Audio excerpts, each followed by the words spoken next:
Fala galera, aqui é o professor Schmitz, tá? Nós vamos resolver aqui uma questão da UFES de 2012. Lembrando para vocês não se esquecerem de se inscrever no nosso canal, valeu?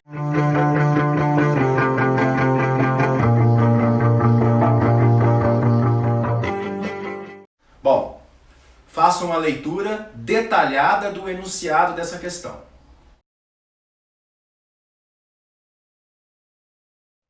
Bom, depois da leitura, vamos lá, né, gente? Olha só. Nós temos aqui um capacitor plano, né? Um capacitor de placas planas e paralelas, tá? E eu, na verdade, vou estudar o que vai acontecer com a capacitância desse capacitor em duas situações distintas.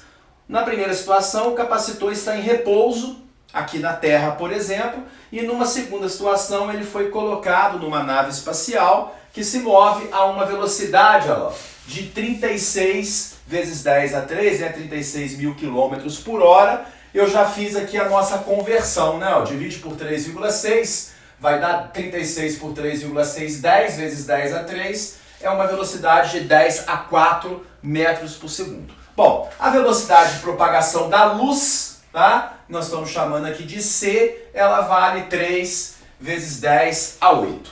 Bom, galera, são dois capacitores, tá?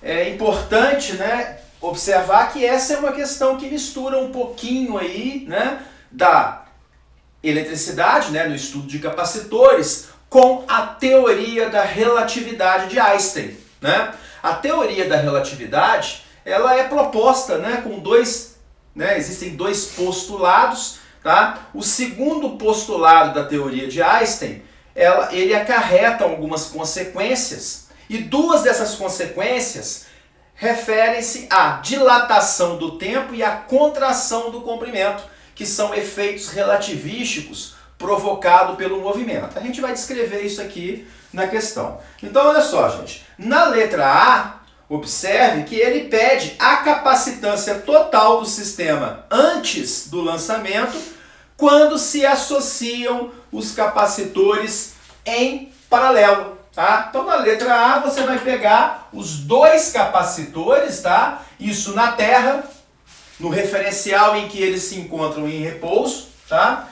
E vai associar os dois capacitores aqui, ó, em paralelo, né? Associar em paralelo significa que você vai ligá-los nos mesmos pontos, né? Eu vou ligá-los exatamente nos mesmos pontos. Vamos imaginar que assim, ó, eu tenho aqui um ponto A e aqui um ponto B, por exemplo. Dois pontos, tá? Eu vou pegar o primeiro capacitor, vou ligá-lo aqui, tá? Ó, capacitor C1, tá aqui, né? O C1. E ligando nos mesmos pontos, eu tenho aqui o capacitor de capacitância, ó, C2. Então, galera, como eles estão ligados nos mesmos pontos, né, eles estão submetidos à mesma DDP, tá? Bom, a capacitância equivalente de uma associação em paralelo, tá? O capacitor único que ligado nesse mesmo ponto produz o mesmo efeito. Lembra que na associação de capacitores, o cálculo do equivalente é o inverso do que nós fazíamos para resistores, né? Capacitores em paralelo é dado simplesmente pela soma das capacitâncias, ou seja, a capacitância equivalente nesse caso, né, ó, 30 mais 10, né, vai dar um capacitor de 40 farad, né? Uma capacitância bem fora da realidade, né, um valor muito grande. Uma capacitância de 40 Faraday, tá? Então a letra A é simplesmente isso, né? Uma questão clássica de cálculo da capacitância equivalente em paralelo, tá? Bom, a letra B, ele diz o seguinte, ó. A tensão entre as placas do capacitor com carga Q1, tá? Antes do lançamento. Tudo ainda na Terra, né? A tensão entre as placas do capacitor C1, tá? Antes do lançamento, né? Bom, podemos aplicar aqui a própria definição de capacitância, né? Nós sabemos que a capacitância é a razão entre a carga armazenada pela DDP aplicada, Q sobre U, tá? Mas ele quer, no caso, a DDP, né? Então, U no capacitor 1, né? Ó, é a carga dividido por C1, tá? Na terra, né? No referencial em que o capacitor se encontra em repouso, né? A capacitância dele vale 10 e a carga é 1. Ou seja, o 1, nesse caso, é 1, que é a carga dividido por 10, né? Ó, isso vai dar 0,1 volt. Vamos à letra C. A letra C agora já envolve, né? Começa a envolver a ideia de relatividade. A capacitância C2 após o lançamento para um observador fixo na Terra, né? Qual vai ser a capacitância C2, tá? Em relação a um referencial fixo na Terra? Bom, após o lançamento, né? O que o movimento vai afetar, tá? Na capacitância do capacitor? Vamos lembrar que um capacitor plano, né? A capacitância do capacitor plano, né? Ela é definida como sendo o quê? A capacitância é a permissividade vezes a área das placas, né? Dividido pela distância entre as placas, ó, dividido por D, ó. Tá? Olha só, galera. A teoria da relatividade, tá? Ela propõe que se eu medir, por exemplo, o comprimento dessa caneta no referencial em que ela está parado, por exemplo, aqui, tá? Tá parada em relação a mim, eu vou achar o comprimento dela e esse comprimento é chamado comprimento próprio dela. Mas se ela estiver em movimento com velocidade v e eu for medir o comprimento dela, eu vou achar um comprimento reduzido, né? Que é chamado de comprimento relativístico. É o que eu quis mostrar aqui para vocês. Ó. No referencial em que ela está parada, ó, v igual a 0, o comprimento aqui, ó, que é a distância entre as placas, que foi dada como 1 milímetro, é o comprimento próprio dela. Mas se ela está numa espaçonave em movimento com velocidade v, vai haver uma redução nesse comprimento, tá? Vai passar a ser um d' diferente de d, tá? E essa redução é o que nós chamamos de contração do comprimento, tá? Esse é um efeito relativístico, tá? Esse é um efeito relativístico que só é evidente, só é importante se a velocidade com que o corpo se move é compatível à velocidade da luz, né? No primeiro momento você vai falar assim, ah, mas a velocidade da espaçonave é muito grande, 36 mil quilômetros por hora, ou seja, 10 a 4 metros por segundo. Mas na realidade, essa velocidade ela é pequena em comparação à velocidade da luz, tá? Então, o efeito da contração do comprimento, ele é perceptível, tá? Esse efeito somente quando a razão, tá? Ó, somente quando a razão V sobre C é significativa, tá? Nesse caso aqui, a razão V, a velocidade da espaçonave pela velocidade da luz, ó, vai ser ó, 10 elevado a 4 sobre ó, 3 vezes 10 a 8, tá? Ou seja, isso daqui é da ordem, né? Se eu dividir aqui, 1 por 3 vai dar 0,33 vezes 10 a menos 4, né? 10 a 4 por 10 a 8, ou 3,3 vezes 10 a menos 5, tá? Como essa razão, tá? Como esta razão é muito menor que 1, né? 0,3 vezes 10 a menos 5, o efeito, tá? O efeito, olha lá, o efeito relativístico da contração O efeito relativístico da contração do comprimento é desprezível. O efeito relativístico da contração do comprimento é desprezível, tá? Então, se ele quer que você determine qual a capacitância, tá? C2 após o lançamento para um observador fixo à Terra, né? Eu vou dizer que o C2, que eu vou chamar de C'2, né? O linha é no referencial em movimento e o sem linha é o referencial fixo à Terra. O C'2 eu vou dizer que é igual ao C2, ou seja, igual a 30 farad, tá? O efeito produzido pelo movimento do capacitor em relação ao referencial da Terra, nesse caso foi desprezível, tá? Não teve um efeito relativístico importante. Só vai ter um efeito relativístico quando V sobre C der um número próximo de 1, não for muito menor do que 1, tá? Bom, na letra D, ele criou uma situação em que o efeito relativístico vai ser importante. Ele está dizendo o seguinte: a velocidade do foguete para que a capacitância de C1 aumente em 2%.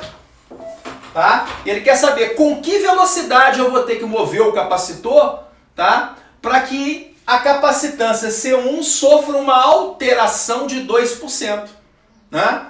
Aí a gente vai chegar à conclusão que é uma velocidade muito grande, muito distante dos problemas que a gente vive no dia a dia. Não existe nada que vai conseguir se mover a essa velocidade. Então, olha só. Bom, ele quer que a capacitância no referencial em que a espaçonave está em movimento, ele quer que a capacitância, que é o C2', aumente 2%, né? Ela tem que aumentar 2%, de 30 farad, tem que aumentar 2%, então eu vou dizer que ela vai ser 1,02 C2, tá? Que seria C2 mais 2% de C2. 2%, 0,02, então 1,02 C2. Lembra que a capacitância pode ser escrita em função disso. A permissividade no meio não muda, nem a área das placas, vai mudar apenas o D. Então vai ficar assim, galera. Olha só.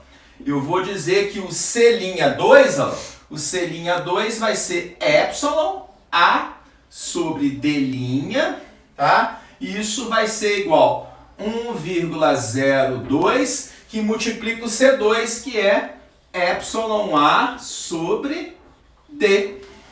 Simplificando aqui, epsilon A, tá? Nós vamos dizer que D sobre D', isso tem que dar 1,02. D sobre D', a razão entre as distâncias vai ter que ser 1,02. Né? Observe que esse resultado mostra claramente que D', o comprimento, a distância entre as placas, no referencial em que o capacitor está em movimento, é menor do que a distância entre as placas no referencial em que ele está em repouso. Exatamente o que nós fizemos aqui. O D' é menor do que D. Tá? Bom, se nós agora utilizarmos a expressão relativística, que foi lá proposta por Einstein, né, para calcular a contração do comprimento, tá? Essa é uma fórmula que é de conhecimento, né, lá no estudo da relatividade, né, a teoria da relatividade restrita de Einstein, tá? Essa expressão diz que o comprimento relativístico, o D', é o comprimento próprio, tá? Que multiplica aqui, raiz quadrada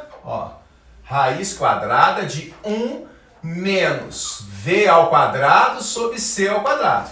Então, percebam que isso aqui só é realmente, se essa razão V sobre C, se ela é muito menor do que 1, V sobre C ao quadrado ainda é menor ainda. Então essa raiz vai dar aproximadamente 1.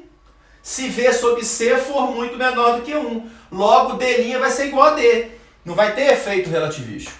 Para ter efeito relativístico, esta raiz tem que dar algum valor razoável, tá? Que é o que vai acontecer, galera. Olha só, se eu escrever D sobre D' aqui, ó, D sobre D' vai ficar, ó, 1 sobre a raiz de 1 menos V ao quadrado sobre C ao quadrado. Tá vendo? Passa para cá, passa para lá, né?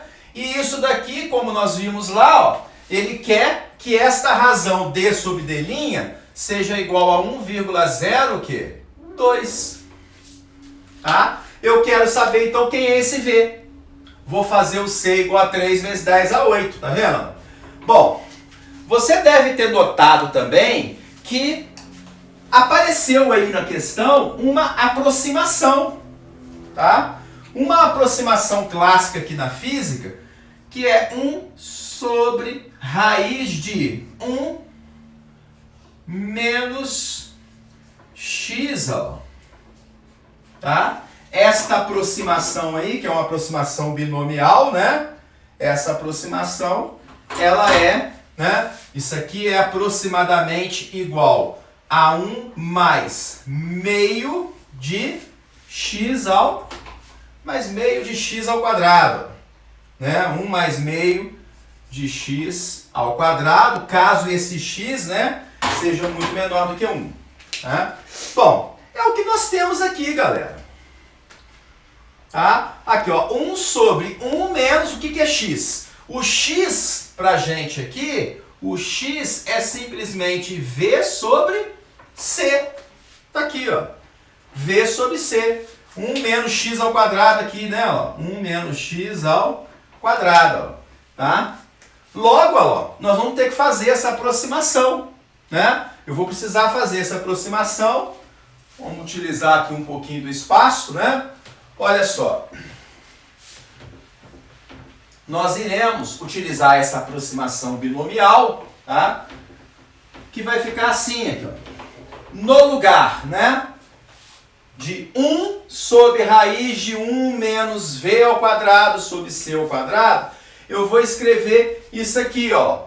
1 mais meio, tá, de x ao quadrado, mais meio de V sobre C ao quadrado, e isso tem que ser pra gente aqui 1,02. Tá? Neste caso, fazendo C igual a 3 vezes 10 a 8, né? Você vai encontrar o valor de V aqui, né? Fazendo a conta aqui, o valor de V é 6 vezes 10 a 7 metros por segundo. Tá? Essa é a velocidade que a espaçonave precisaria ter, né, para que ela sofresse, né, um efeito relativístico, né, que fosse um efeito significativo, né, uma variação aí de 2% na capacitância, né?